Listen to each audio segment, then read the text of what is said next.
एक भस्म थोड़ा सा, वो कहते हैं काशी में एक व्यक्ति टेबल के ऊपर भस्म रखकर बेच रहा था। एक अंग्रेज आ गया,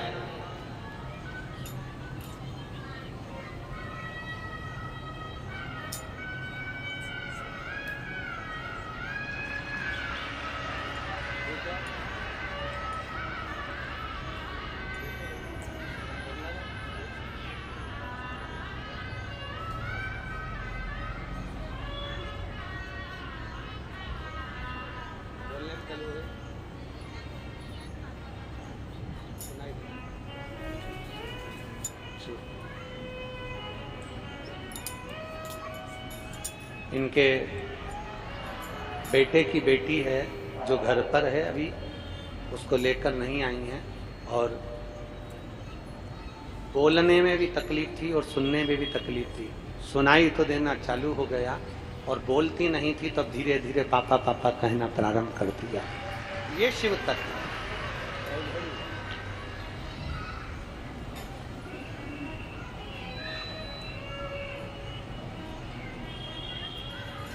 काशी में एक व्यक्ति टेबल के ऊपर रखकर भस्म बेच रहा था, भभूति भस्म बेच रहा है। अंग्रेज ने आकर पूछ लिया क्या है, उसने कहा भस्म है। एक्सपायर डेट कब की है, मतलब भस्म एक्सपायर कब होगी। अब उसको कौन बताए कि एक्सपायर के बाद ही हुई है।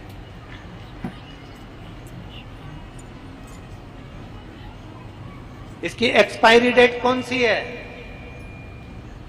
भस्म बेचने वाले काशी में रहने वाले भक्त ने कहा इसकी एक्सपायर डेट तो हमको नहीं मालूम, पर तुम्हारे सिर पे अगर लगा लोगे तो तुम्हारी एक्सपायरी डेट खसक जाएगी, पक्का है।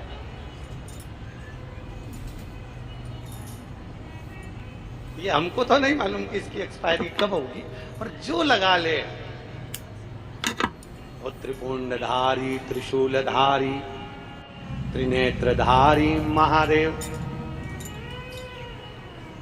तेरे कंठ में रुद्राक्ष सोए, तू तो मेरा महादेव।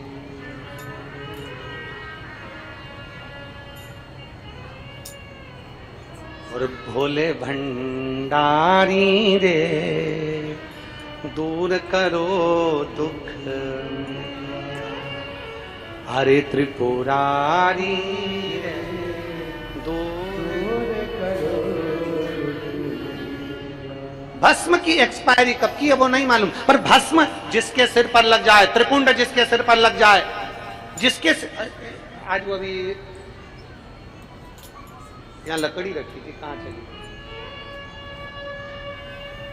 अभी हमारी वो दीदी रितंबरा जी के आश्रम से बहन आई थी, तो वो 2 लकड़ी का टुकड़ा लाए। अब उन्होंने कहा गुरुजी ये आप जो बोलते हो ना बेलपत्री की लकड़ी का चंदन भगवान शिव को प्रिय है, हम वही लेकर आए हैं। इसको घिसकर, ये बेलपत्री की लकड़ी का चंदन है, घिसो और शिव को हम वो चंदन लेकर, वो साध्वी दीदी, मैं साधुता देता हूँ बहुत।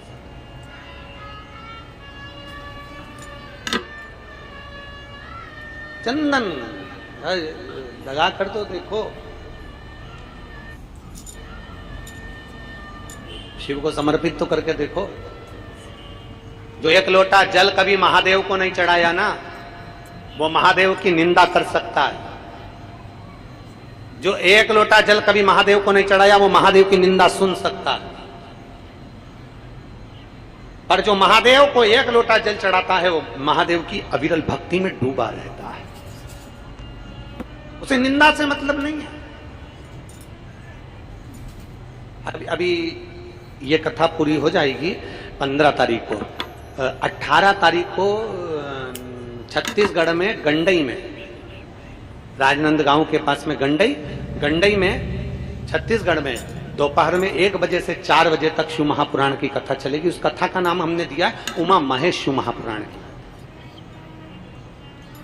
उस कथा को आप सुनना कि भगवान महेश, भगवान शंकर अपनी अविरल भक्ति को उमा जी को क्या क्या ज्ञान उपदेश देते हैं। माता उमा को कहते हैं कि एक नारी का सातित्व अगर उसको रखना है, एक नारी की जिंदगी में उसको सारी उलझनों से मुक्त होना है, तो भगवान महेश माता उमा को ज्ञान उपदेश देते हैं। भगवान महेश अमरनाथ की गुफा में बैठकर माता उमा को, माता पार्वती को ज्ञान उपदेश देते हैं। कभी अगर मौका मिल जाए तो 18, अभी ये 15 जून तक तो ये कथा चलेगी और 18 जून से गंडई छत्तीसगढ़ में कथा 1 बजे से 4 बजे तक टीवी पर आएगी। आप उसे सुने, उमा महेश उमा प्राण, कि भगवान महेश को मानने वाले, भगवान महेश का गुणगान करने वाले, भगवान शंकर का उपासना करने वाले, भगवान शिव की आराधना करने वाले कोई साधारण नहीं होते। शंकर की भक्ति में डूबने वाला ना तो निंदा करता है और ना निंदा सुनता है, वो तो भगवान की भक्ति में डूबा रहता है। और मैं संपूर्ण विश्व के, संपूर्ण भारत के, संपूर्ण देश के, संपूर्ण देश और विदेश में विराजमान सभी भगवान श्री महेश के वंशजों को, महेश्वरी समाज को मैं धन्यवाद और साधुवाद देता हूं। 15